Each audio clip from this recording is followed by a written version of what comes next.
The biggest tip that I could give anybody about making ice is metal shovels, because we don't have a Zamboni. Your little plastic shovel with a little metal strip on it isn't gonna do it. Every time you remove snow with your metal shovel, you're smoothing down those little grooves from the skates or imperfections in your flood.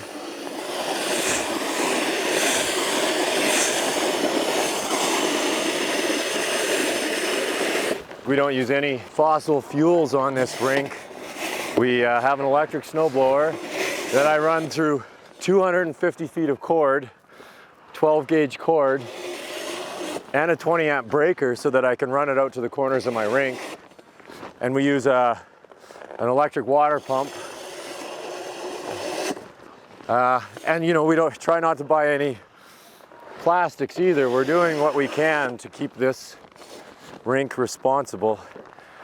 But yeah, it was definitely an entry point to talk to people about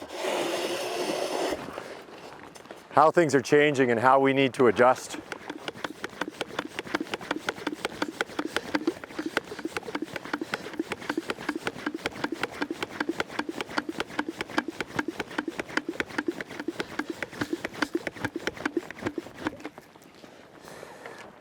This can be like a time-consuming process to do this hole.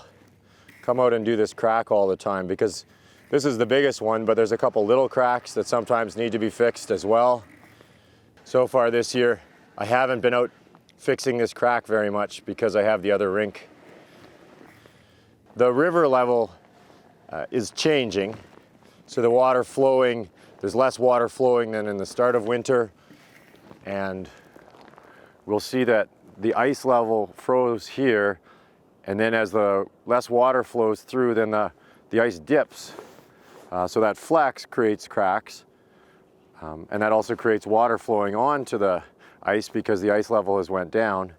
But here where the snow is off the rink, the ice gets thicker because there's no insulation, and the cold air is freezing this ice. This actually raises, so the rink is domed, and you can really feel it in this corner. As you round this corner, you're skating uphill, or you're diving in at a different angle for your skates. It's interesting. It's just pieces to get used to. You get a bit of home rink advantage if you've got to play hockey on it.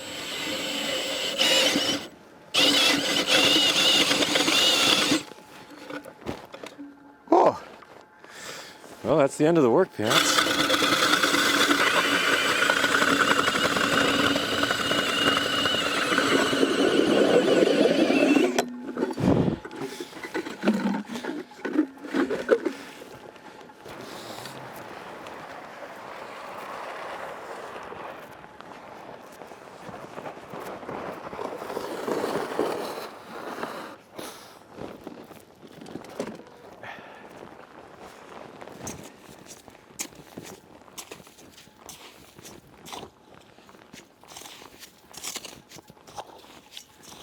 Me being out on the ice is absolutely a sort of escapism. It's a bit of therapy as well. The big project that I'll get in my mind, and I'll know that it's time to shovel one of the rinks, and I'll come out here and I'll shovel, and you're just going through the motions. You're outside, your physical activity, and you're just letting your mind go. And then you're like, okay, well, I've worked my way through that problem. You got your exercise, go back to work and get more stuff done at the office.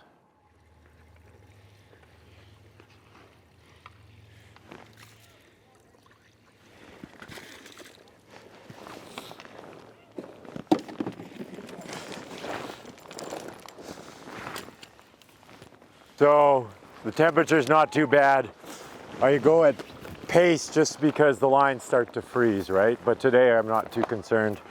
But when I do start, I'll back and I'll kick the hose all the way back and I won't be able to stop again. So yeah, now I'm gonna just flick on the power and watch the water come up through my hose, and then I'll get down there and start spraying, and I'll back my way this way.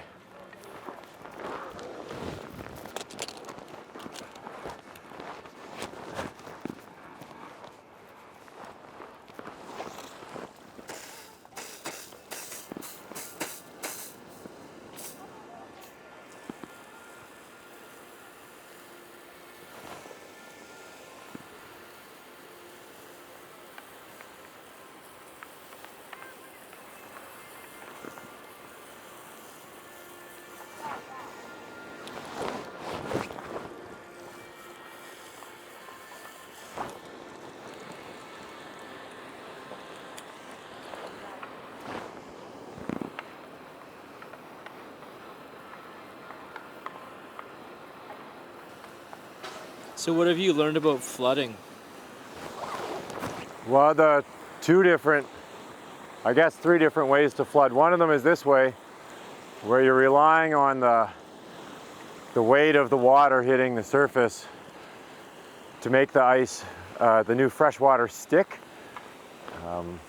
So the Zamboni has a drag behind it. A lot of the handheld resurfacers have that little towel behind it, and that actually pushed some pressure on the ice surface so that the ice bonds, because you can get a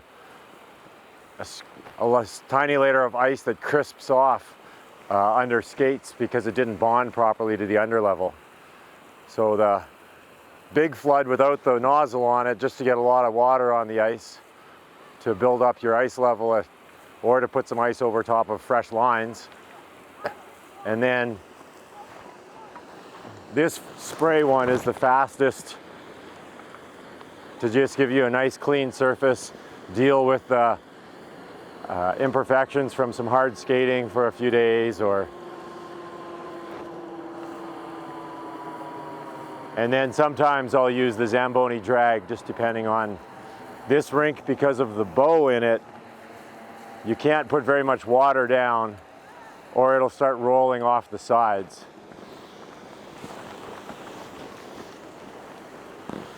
It is a lot easier to flood this in daylight, so you can see all the little angles. Doing it under the floodlights works, but there's a lot of imperfections that you can't sort of try and solve.